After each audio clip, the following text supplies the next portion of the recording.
I didn't expect a thank you, but I didn't expect exile either.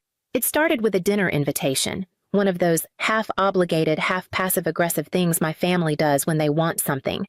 The house smelled like cinnamon and guilt, and Paige, my sister, was already on her third glass of wine talking about Sedona like it was some kind of holy land. 15,000, Mom said casually like she was reading off a grocery list. It's an energy reset, a spiritual cleanse. You know how much Paige has carried for this family. I didn't respond right away. I just stirred my tea, watching the lemon wedge sink. Dad glanced at me like he was bracing for a problem. You said you were liquidating that savings account, he said. You mentioned it last month. What's the holdup? I looked up. Calm, steady. I didn't fund the retreat, I said. I used the money to start something, a nonprofit. The room went still, like a power outage had cut through every line of polite silence. A nonprofit, Mom repeated like the word itself was sour. For what? Free trauma-informed counseling. For women who can't afford therapy. It's called The Quiet Ground. Paige laughed into her wine glass. You're kidding. I'm not, I said. Dad leaned back his jaw tight. You used family money. It was my money, I corrected. You chose strangers over your sister, Mom said, standing now. You've always needed to be the center of something, even grief. I didn't argue. I knew better. When love becomes performance the moment you stop playing your part, you're not needed anymore. That night, they removed me from the family group chat, blocked me from the retreat RSVP. No calls, no questions, just a silent decision dressed up as spiritual boundaries. I didn't even cry, but I did write one sentence in my notebook before I turned off the light. They didn't want me gone.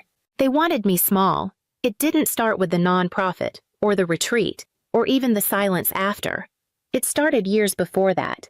Slowly, softly, in ways you can't prove, until one day you realize no one says your name at dinner anymore, and no one notices. I was 13 the first time I felt it. Paige had forgotten her flute at school. I had just gotten first place in the state essay competition. Mom walked in holding her car keys, coat still on, and said, Elena, could you warm up leftovers? I need to take your sister back to campus. No one asked about the medal in my backpack. I didn't offer. Later that night, I remember standing at the sink scraping old sauce from the edge of a plate and hearing them laugh in the carport, Paige and Mom. They always laughed like that when I wasn't around. It kept happening. Holidays came and went. Paige got weekend trips and spa gift cards. I got... You understand, right? Paige has been going through a lot. And maybe she had. I don't know, but I had my own lot too. It just didn't look good on Instagram. By college, I stopped bringing things home. Good grades, research assistant jobs, offers to speak at campus events. They never asked, and I never wanted to explain why I wasn't the fun one. When Dad's memory started slipping, I stayed in town. Paige didn't. She was exploring boundaries. I was sorting medication, canceling his Amazon autoship, and trying to convince Mom that forgetting names wasn't just being tired. Mom said I had always been the caretaker. Like that was a compliment. But caretaking in our house was just the polite word for cleaning up after people who never thanked you. There were no slaps, no slammed doors, just 1,000 paper cuts carefully placed over time. I remember birthdays where the cake was vanilla even though I hated vanilla. Cards signed, love you girls with only Paige underlined. And always, always that look Mom gave me when I pushed back even a little. The why can't you just let things go look. So I started letting things go. Expectations, invitations, hope. I stopped offering to help with retreats or fundraisers, stopped trying to explain what my work actually involved, stopped waiting for someone to say thank you when I stayed 3 hours late to fix Dad's medical bills because Paige was recharging in nature. And when I finally told them about the quiet ground, it wasn't to win approval. It was just what I had built, brick by brick, session by session, breath by breath. Mom tilted her head and said, It's good you're finding purpose. Just don't let it become your whole personality. I smiled, nodded. That's what I always did. Kept the peace. Made the tea. Bit the inside of my cheek until the words faded away. Because in this family, invisibility wasn't punishment. It was the price of staying allowed in the room. The quiet ground didn't begin as a mission. It started as a coping mechanism, a place where I could breathe without someone asking if I was okay, just so they could say I wasn't. One rented room, a cracked linoleum floor, 2 mismatched chairs, and a folding table I pulled from someone's curb. The first week, no one came. The second week, one woman showed up. Sat on the edge of the chair like she was expecting to be judged for needing a place like this. She didn't talk much, just cried into a paper napkin and said, "I don't want to explain myself again." I told her she didn't have to. That was our beginning. She came back, then brought her neighbor, then a cousin. None of them had insurance. Some didn't have phones. One walked 20 blocks every Thursday in shoes that didn't fit. They didn't say thank you. They said things like, "This is the only place I don't have to apologize for how long I've been stuck." And that was enough. I didn't have donors or partnerships or business cards with raised lettering, but I had a kettle that mostly worked and a shelf of dog-eared books. And people came. I built it between freelance gigs, editing grants, formatting resumes, answering customer service emails under a fake name. Whatever paid just enough to keep the lights on. And when they went off for a week, we met by candlelight. No one complained. That's the thing about survival work. It rarely looks impressive. No branded merchandise, no banner, no yoga on the roof. Just a circle of chairs and the courage to sit inside your own story without flinching. Meanwhile, Paige was soaring. She launched a wellness brand, had a podcast, interviews, ambassadors. She wore linen and quoted Rumi and lit sage on camera while calling it ancestral renewal. Mom watched every video, forwarded me the highlights, sometimes with messages like, "You and your sister are both doing such good work in your own ways." It stung, not because I wanted her to be proud of me, but because she equated candlelight support groups with sponsored content and detox juice, as if impact could be measured in likes. The last time I heard her voice before everything fell apart, it came through voicemail. She said Paige had found a retreat program that would elevate her emotional frequency, but needed help covering the tuition. I had just finished leading a group for survivors of religious abuse. We sat on the floor with peppermint tea and shared the things we weren't allowed to say in childhood. I walked home in the dark and pressed play. "Elena, I know your little project is important to you, but Paige is doing this for all of us. You could really step up here. It's what family does." She called it a little project, and still expected me to fund the glow-up. The email subject line said "Celebrating Women Who Heal, an Evening of Resilience and Light." At first, I thought it was spam. Then I saw the name, Paige Vale, and just beneath it in gold serif font co-founder The Quiet Ground.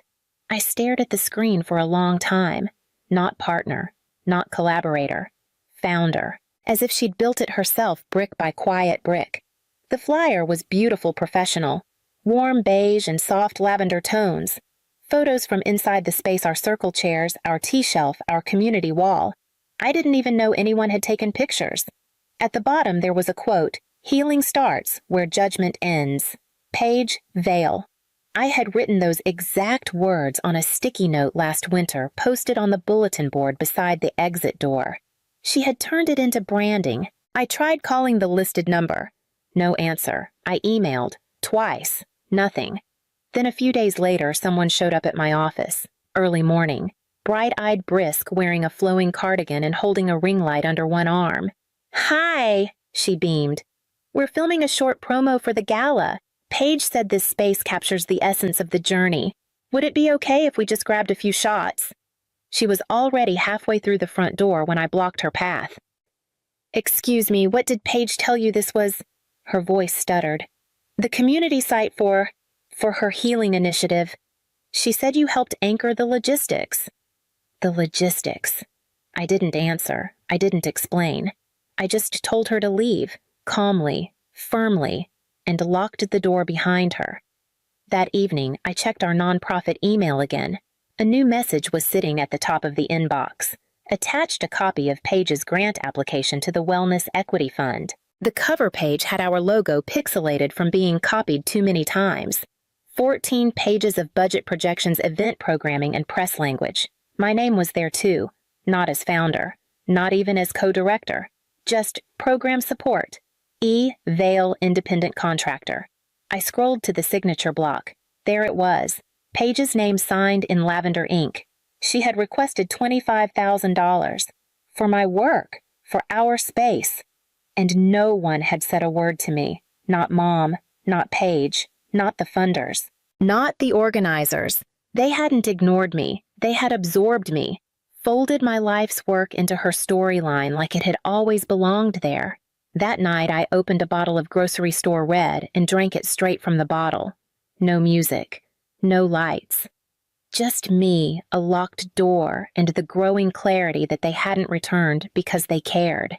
They had returned because I had finally become useful. I didn't decide to go right away.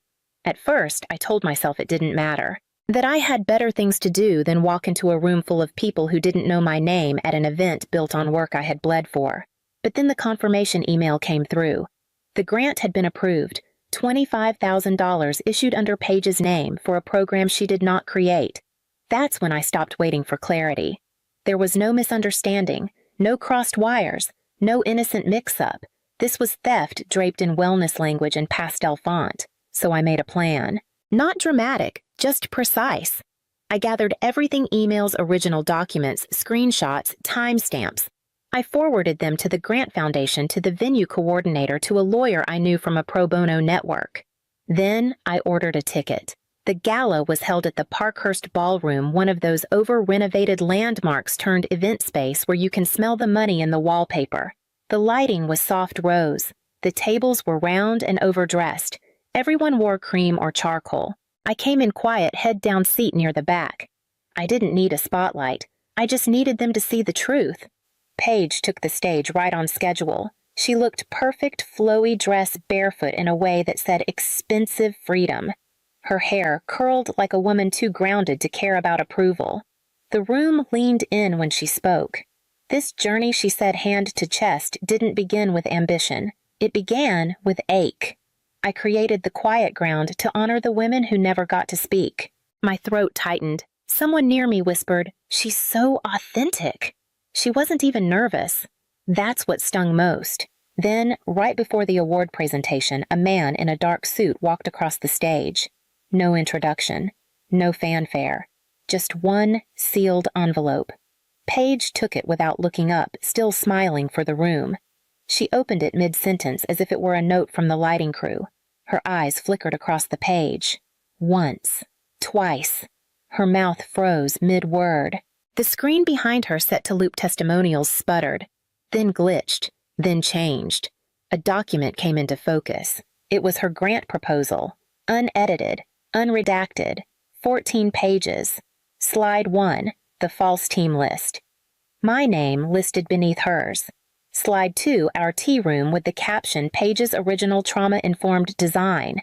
Slide 3, a screenshot of my original email to the state office dated a year before she claimed to have envisioned the program. There was no sound, no coughing, no clinking of forks, only the hum of the projector and Paige's breathing shallow, broken, exposed. And then a voice from the crowd. "I can verify that email," someone said. It was Professor Levingston, my trauma ethics advisor from grad school. I supervised Elena's first pilot. This was never Paige's to present. Silence turned. Not sharply. Not like an attack. It shifted like weight sliding off a table, slow and irreversible.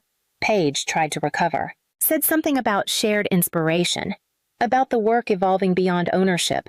But no one clapped. The mic cut out. The host stepped in with a laugh that didn't reach his eyes, thanking everyone for the beautiful energy. They pivoted to a raffle. For a chakra-infused water bottle. People clapped again, but not for her. I stayed in my seat. Still. Steady. I didn't need a speech. The truth had finally spoken on its own, and for once they were all listening. I didn't stay for dessert. Didn't wait for the awkward group photo or the vegan tiramisu served in recycled glass jars. I left before the lights came back up, before anyone remembered I was there. Outside, the street was quiet. My car was parked 3 blocks away, too far for heels, but I didn't mind. The night air felt like rinsing off something that had been stuck to my skin too long. When I got home, I turned on one light and left the rest off. The quiet ground was exactly how I'd left it, still calm, soft lit from a hallway lamp I bought for $10 at a yard sale. I walked past the chairs, the bookshelf, the small basket of wool socks for clients who forgot theirs. Everything we'd built was still standing, still intact. That meant more than any award ever could. I checked the inbox. There it was, an email from the Wellness Equity Fund, funding suspended, review initiated. They thanked me for my documentation and requested a meeting to understand how the misrepresentation occurred. I made tea and let the kettle whistle a little longer than necessary. Just before bed, my phone buzzed, a message from my mother. We didn't know she lied. Paige told us you weren't ready for public responsibility, that you didn't want your name on anything. I stared at the text, and in a moment of complete clarity, I realized she meant that. They really believed it.